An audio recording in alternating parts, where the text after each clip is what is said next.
Dear learners and listeners, today we are going to do our last topic of your self-learning material, which is involvement of parents and community in a play center. This is lesson number 30 of module 6B of your self-learning material at senior secondary level. So let's begin. Guiding the development of children should be a cooperative endeavor, a two-way process between parents and teachers, play centers and home. Neither can work effectively without the understanding, support and assistance of each other. The parent and a teacher need to see the child as a whole in order to provide appropriate guidance. The quality of teacher-parent relationship during this period will have an influence upon the child throughout the formative years. So, dear learners, as far as the objectives of today's programs are concerned, so at the end of this program, you will be able to explain the need for play center home relationship, why it is important, and you would be able to understand that what are the scope and methods of parents' involvement in a play center, that is how can we involve the parents as well in a play center. Also, you would be able to explain the importance of involvement of the community in a play center, and you would also be able to enumerate the role of Mahila Mandals in a play center, as well as what are the various support services that are available in the community. You would be able to know about that as well at the end of this program. So, let us begin with the first objective, which is the play center and home relations. The family has a significant role in the personality development of a child, which we all know. It sets the stage for the development of many important characteristics both inside and outside the play center. Parents are the first socializing agents for the child. Then comes the play center or the preschool personals, that is those who are there in the play center. Therefore, play center and home need to work efficiently and cooperatively with proper understanding of each other. The teacher cannot understand the child's interests, needs, motivations without an intimate knowledge of his or her home. Only when the teacher works with the parents can she be able to create a healthy and favorable environment in the play center. The play center and home need to work efficiently and cooperatively with proper understanding of each other. The teacher cannot understand the child's interests, needs and motivation, as already mentioned, without the intimate knowledge of his or her home environment. Only when the teacher knows that what are the likes and dislikes of the child and what kind of a home environment the child is coming from, the teacher will be able to provide a healthy and favorable environment in the play center. So, what is the importance of the relationship between the play center and the home environment? The play center home relations help to create a better understanding between parents and teachers, assuming what children are like. Second, it would also be able to create a better understanding with regards to what a play center is, and would also be able to provide the opportunities for parents to meet other parents and learn from their experiences. So, that is why the play center and the parents relationship is an important characteristics for running a play center or for the healthy development of a child. It also helps in understanding of emerging techniques in the child rearing and child training. If these goals are achieved, the children will have a nourishing, rich and full life in the play center and at the home. The teacher is perhaps the best agent through whom new trends could be communicated to the parents. Now, the very important point comes here, that once we know that what is the importance of parents and the play center management, why it is important, then we should also know that how to make play center home relationship more effective. So, let us understand about this. In order to make the play center home relations effective, it is very important that a teacher should understand the needs, feelings, expectations of each of the parents, because only then she would be able to provide the appropriate environment to the child. Her focus should be on attending to what the parents want from the teacher, as well as she should be able to cater to the needs of the parents regarding their child and achieve good cooperation from them. Also, the teacher should respect all the parents for whosoever they are, and she should be comfortable and free and friendly with other parents, and she should be willing to learn from parents. If the teacher has such an attitude, only then she would be able to relate with the parents of the child, and when she relates well with the parents of the child, then only she would be able to do her duty well of for managing the kids in the play center, as well as providing them a healthy environment for their healthy growth. She should also be able to convey the fact that the teacher is interested in the welfare of the child, and she seeks cooperation of the parents to do her job more efficiently. Also, the teacher should avoid being defensive and putting the parents at ease. She should show willingness to accept parents' suggestions also. The teacher should be a good listener. It is very important, because unless she listens to what the parent's problem is, she would not be able to help the parents in managing the child or help the child for a healthy development. And she should also encourage the parents to communicate whatever they want from the teacher, whatsoever help they would want, that the teacher can help them in making their child understand few things. Then the teacher should avoid discussing about the child with the parents in the child's presence, because in that case the child becomes little conscious. She should also avoid drawing hasty conclusions and remarks about the child.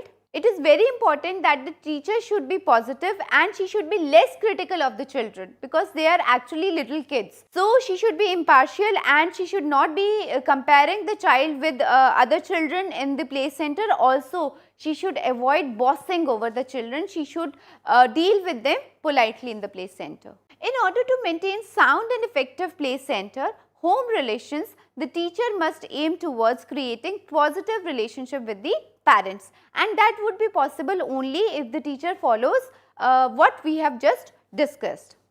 Now, let us try to understand that what is parental involvement and how parental involvement can be done. The caregiver or the teacher in a play center often acts as a second parent. The relationship of caregiver with parents must be strong and based on mutual respect and trust. The child actually brings the parents and caregivers together towards a common interest. Play centers should be an extension of the home and supplement the home. That is, it should be a home away from home. Hence, programs for parents constitute an important aspect of the play center.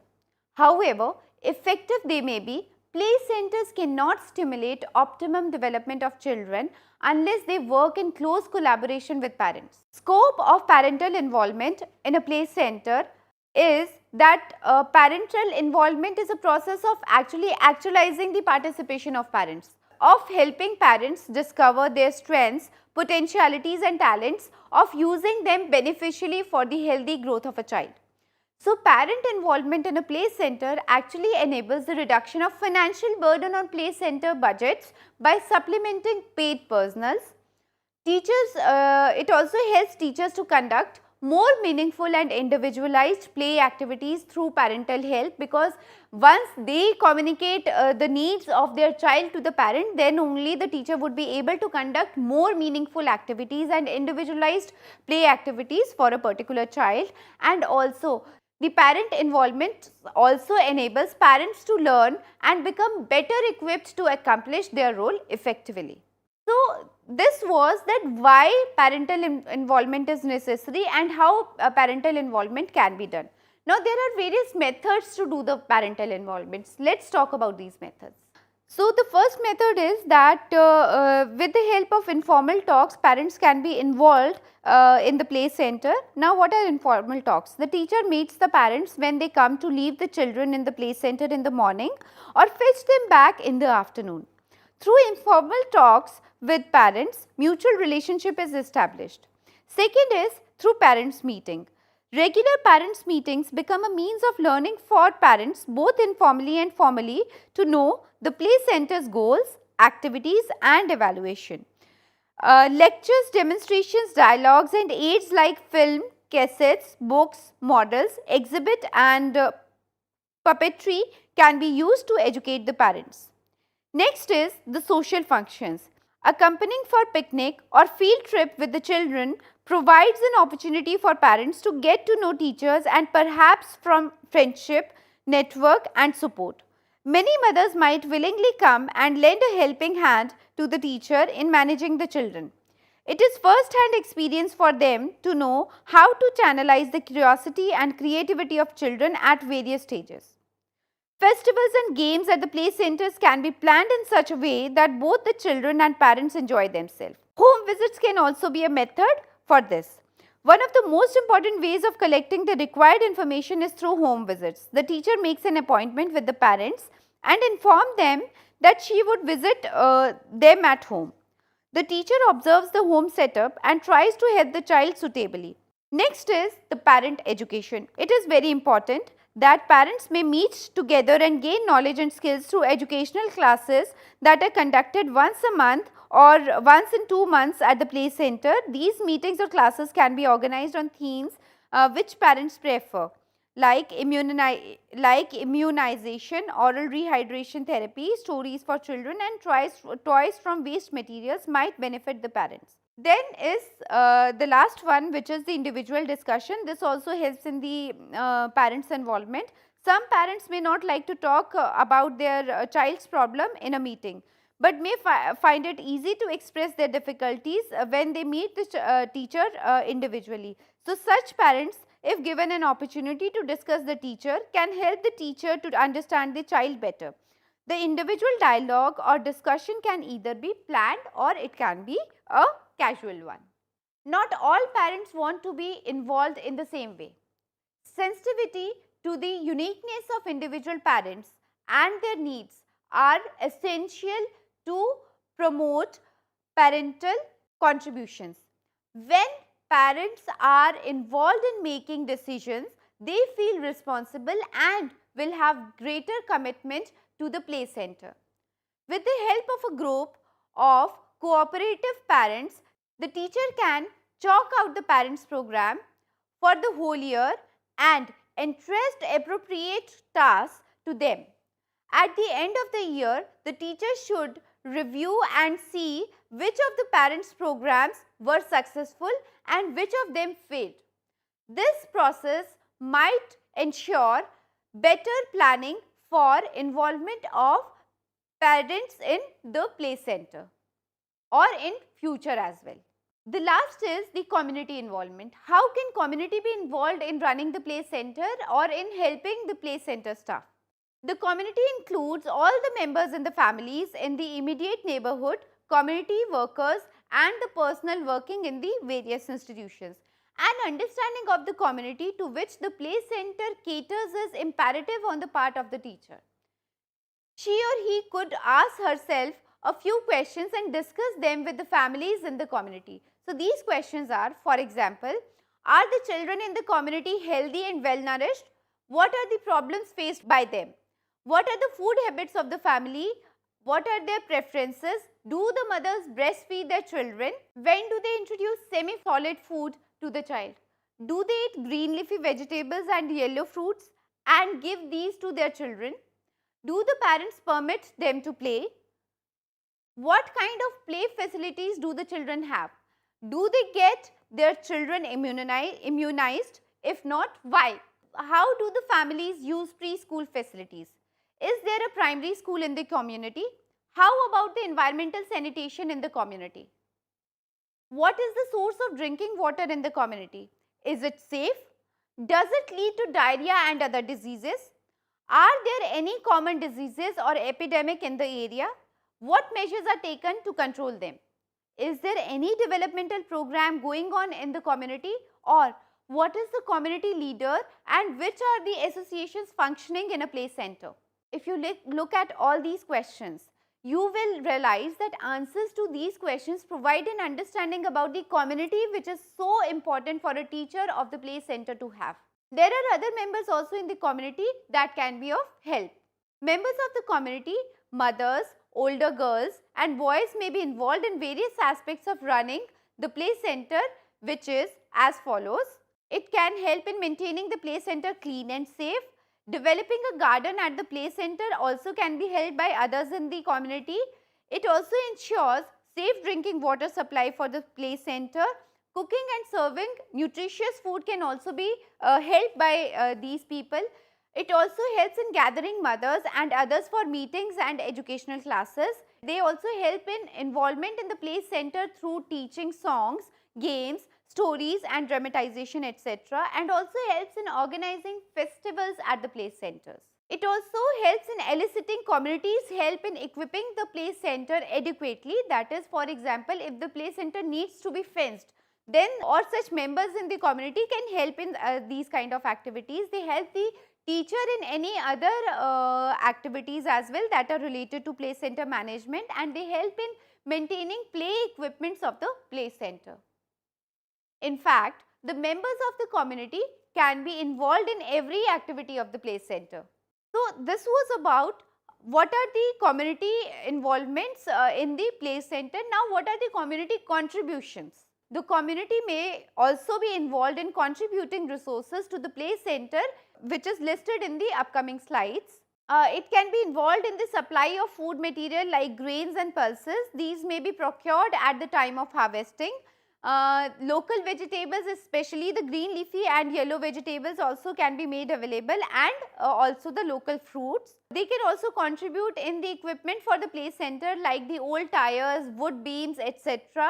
The waste materials from the household or from artisans, for example, the empty plastic boxes, cartons, beads, old toys, pieces of cloth, wool, old newspapers, magazines, pieces of wood, potter's clay and so on can be gathered from these communities, and the cash donations. It is very important to remember to keep a record of any cash received as well as it's used carefully. It can also be done by the contributions of the community. Community involvement can be assessed in the terms of active involvement of the individuals, local leaders, institutions and organizations in providing support for establishing and running a play center.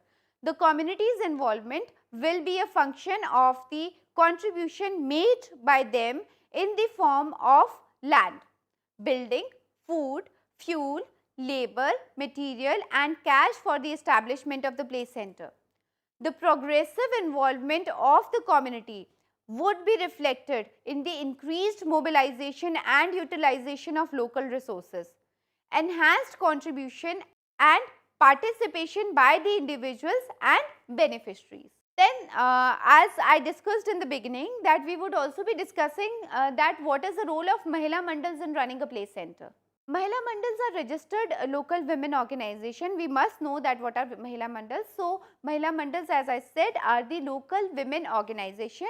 They can play vital role in running a play center by enthusing parents to support play center, motivating them to enroll their children, collecting aids and play material for the play center, also by holding meetings regularly, creating awareness in the community regarding the importance of a play center for young children.